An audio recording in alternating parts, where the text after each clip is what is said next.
Sénateur Kuzner. Sénateur, lorsqu'on pense à nos ressources naturelles que nous célébrons à titre de Canadiens, peut-être que nos pensées se tournent vers nos mines, nos minéraux, nos paysages spectaculaires ou les forêts. Mais aujourd'hui, je voudrais rendre hommage à un autre type de ressources. Nos auteurs-compositeurs, Leonard Cohen, Joni Mitchell, Neil Young, Gordon Lightfoot, et il y en a d'autres qui ont marqué notre monde. Il y a une personne dont on a parlé récemment ici au Sénat, et c'est une étoile qui a brillé grâce à sa capacité de mettre en lumière l'expérience canadienne. Gord Downie, chanteur du groupe Tragically Hip, est décédé il y a 7 ans, la semaine dernière. Avec Rob Baker, Gord Sinclair, Johnny Fay et Paul Langlois, ils nous ont rappelé que l'histoire de notre pays valait la peine d'être chantée, les bons et les mauvais côtés.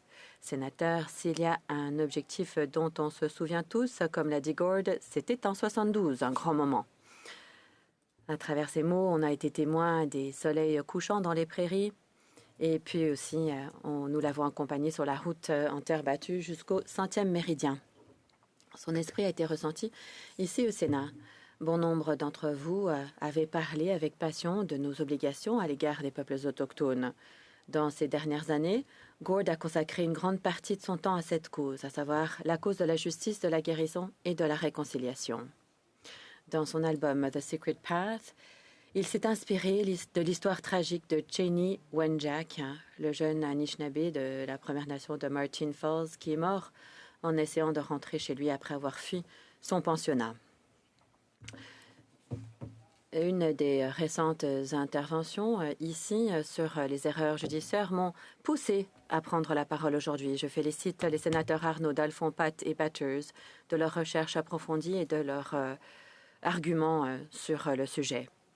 Nous savons qu'il y a eu un gaspillage de capital humain et des blessures qui ont bouleversé la vie des Canadiens qui ont perdu un grand pan de leur vie à cause des condamnations injustifiées. Le génie de Gord Downie, c'était qu'il était en mesure de prendre ces histoires pour les condenser en une seule ligne, comme il l'a fait au sujet de David Milgar. À 38 ans, il n'a jamais embrassé de fille. C'est tout simplement brillant.